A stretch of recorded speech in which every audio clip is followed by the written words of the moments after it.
The US and Saudi Arabia are exploring a mega deal that could reshape geopolitics in the Middle East and around the world. In exchange for the US protecting Saudi Arabia militarily, if the kingdom ever goes to war, Saudi Arabia will remove Chinese technology from critical areas, use the US to develop nuclear energy, and open up critical sectors like artificial intelligence to US investment. This is a once-in-a-century type deal. The last time the US signed deals to protect nations was in the 1950s with South Korea, Japan, and the Philippines. But now, as geopolitics grows more volatile, as the rivalry with China intensifies, the US is once again putting these ideas back on the table. For Saudi Arabia, this is also a big shift away from its neutrality, something it's sought to maintain even in the face of the Ukraine war and the US-China competition. Now Saudi Arabia is not only willing to distance itself from China,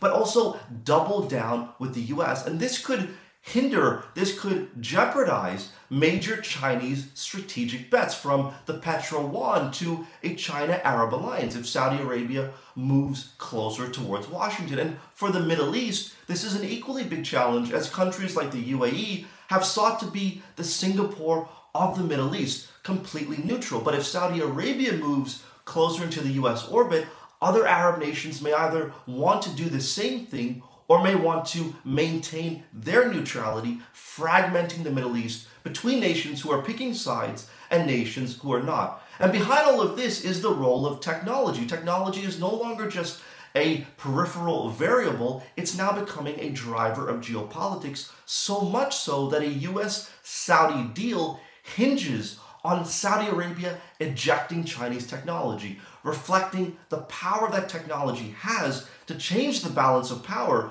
around the globe.